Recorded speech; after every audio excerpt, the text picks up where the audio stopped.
Hello guys, magandang hapon. Bali ngayon guys, may namiss na naman ng pagkain. At ako na naman dito sa Poland. Namiss ko yung Pares guys. Yun kasi yung madalas kong kainin, nung nagmumotor pa ako. Sa Manila, kahit saan guys. Kahit saan ako magmotor, sa Quezon City, Caloocan, Bulacan, basta kahit saan guys. Baysia, North, Southwest guys. Basta Pares guys, kinakainan natin yan. Ngayon guys, magluluto tayo guys. Ito yung mga sangkap guys. Ayan, yung pita ng baka, asin, cornstarch, onion, luya, bawang, syempre beef cubes, carrots, patis, ground black pepper, magic sarap. Syempre guys, mayroon tayong magic sarap. Soy sauce. And guys, bali 2 liters na tubig guys ang nilagay natin. Tapos lalagyan na natin itong guys, beef shin, yung legs ng baka. Ayan.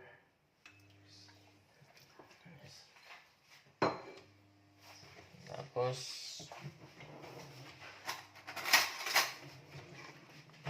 lagyan na natin itong guys, bawang. Tsaka itong onion leaf. And then carrots. Wala kasi yung star anise guys, kaya carrots ang ilagay ko. Magdadagdag din yan ng lasa guys, ng sarap. Ayan guys, ilalaga natin siya ng 1 oras. Yan ako gumawa ng Pares guys. Nilalaga ko muna yung meat.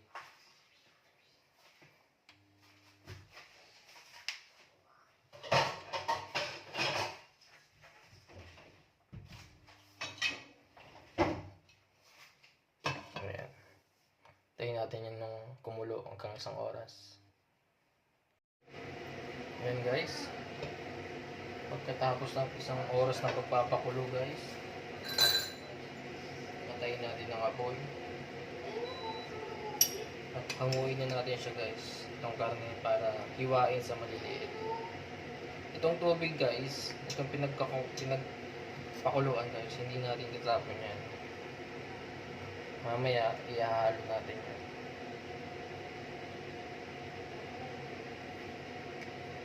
Ayan. Palamigin muna natin ito guys. And then hihiwain.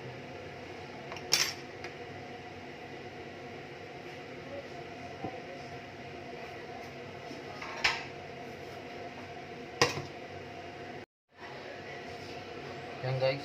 Hiwain na natin siya guys. Okay, so sanang natatanggal yung laman sa buto. 1 oras na lang pagpapakulo guys.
Tapos guys, magigisa na tayo guys. Lagyan natin ito yung mantika guys.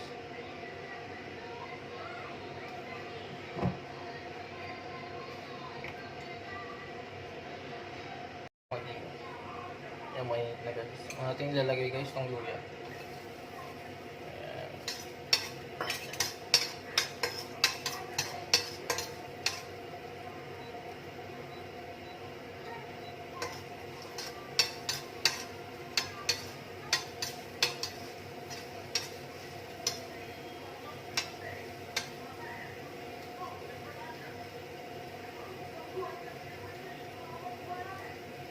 And then bawang.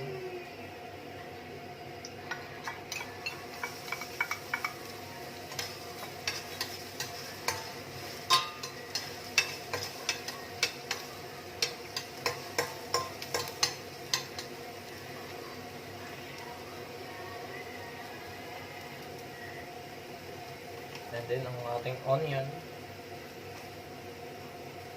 or sibuyas.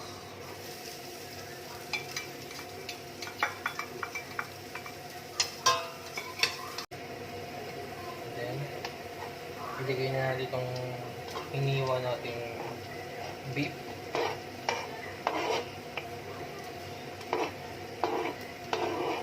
Ang ating beef shin.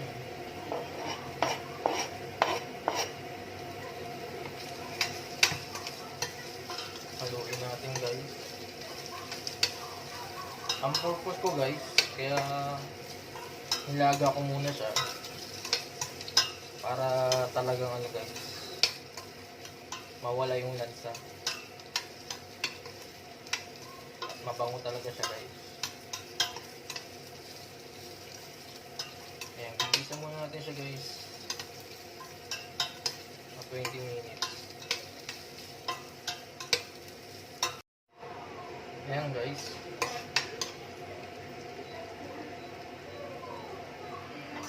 Ang ginigisa natin guys, after 20 minutes ng paggisa, maglagay na tayo ng paminta guys. Ground black pepper. And then patis guys. Ayan. Ang ating fish oil. Patis.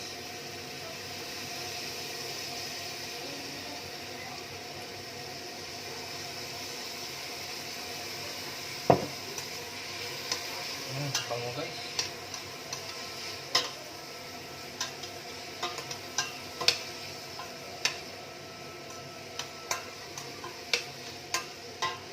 Then, lagyan na natin itong buto.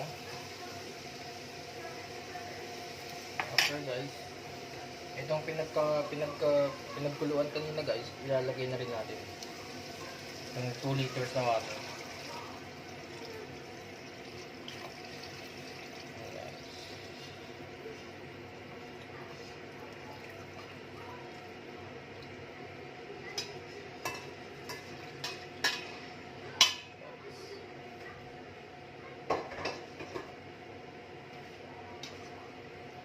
Halo.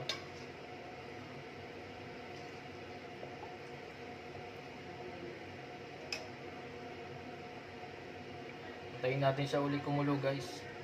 Sabay ilalagay na natin yung ibang sangkap. Ayun guys. Lalagyan na natin siya ng ano guys. Soy sauce.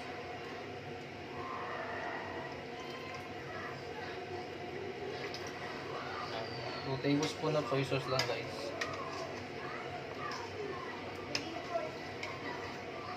Ang nilagay ko. And then, after that, maglalagay na tayo ng brown sugar guys.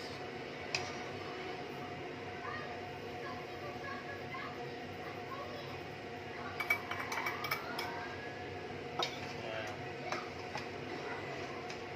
Stir it.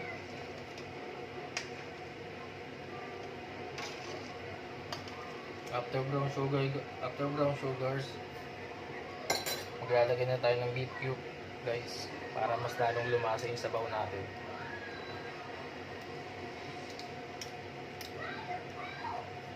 Sarap nito guys. Sa lahat ng pares na nakakainan ko sa Pilipinas,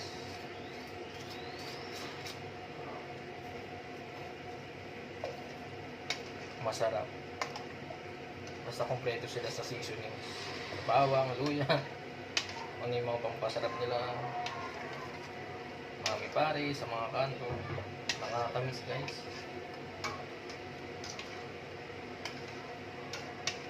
Ito yung gusto kong texture sa pares guys. Mamaya lalagyan natin ito guys ng cornstarch para medyo lumabnaw yung tubig. Kasi yun yung gusto kong pares. Malapad ng konti. Hindi ko na siya lalagyan ng star anise guys kasi wala akong nabiling star anise dito sa Warsaw. Kahit sa Asian store wala akong nakita. Guys, gagawa lang tayo. Isang kutsara lang guys ang ilalagay natin. Marami na yan guys. Tapos tubig.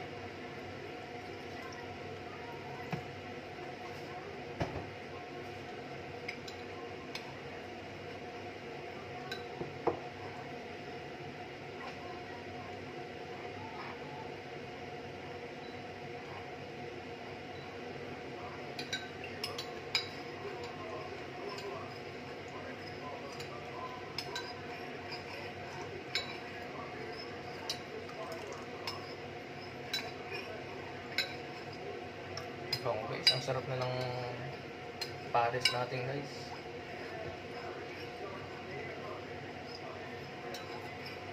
Kulang na lang mami. So wala akong nabiling mami dito guys.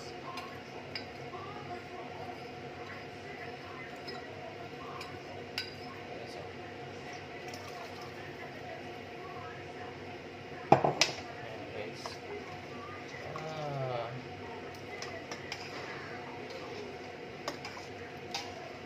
Konting ano lang guys. Tapos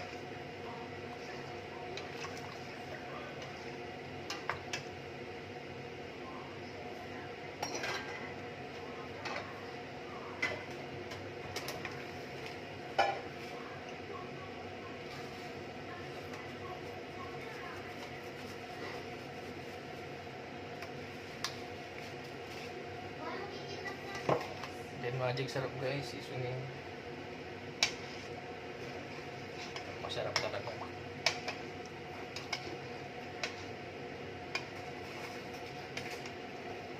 Bango guys. Amoy masarap at siguradong masarap talaga guys. Dahil hindi natin ito sinupit sa seasoning.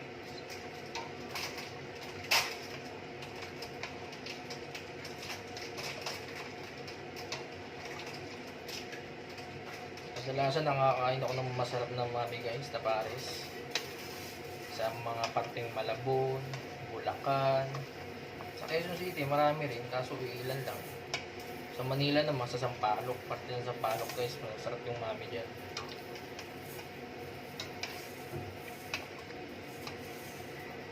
Yan sa Cavite, isang guys, yung rider pa ako. Yan guys, papakuluan lang natin ng 5 minutes guys. Then titikman natin kung sumakto na talaga. Hindi natin kailangan magdagdag ng pang-alat gaya ng asin, patis. Okay na yan guys.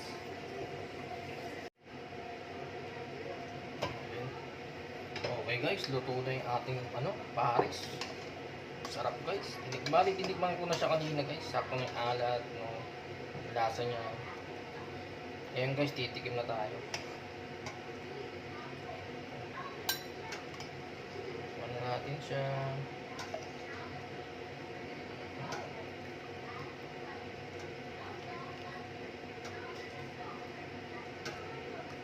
Ano natin siya. Habang niluluto ko siya guys, takam na talaga ako. Matagal-tagal din ako hindi nakakain ng pares, mami. Ngayon guys, nalagay natin siya ng syempre fried garlic. Talagang typical na nakikita natin sa mga parisan. Ayan, onion leaves. At syempre, hindi mawawala ang ating chili garlic guys.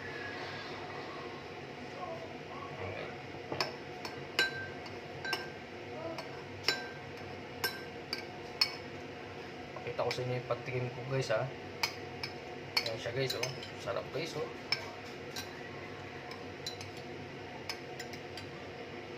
Tipong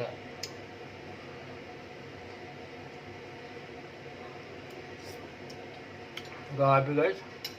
Ang sarap. Grabe. Okay guys, thank you. Maraming salamat. Ang sarap ng pares natin. Napaparami ang kanin natin ito. Bye-bye.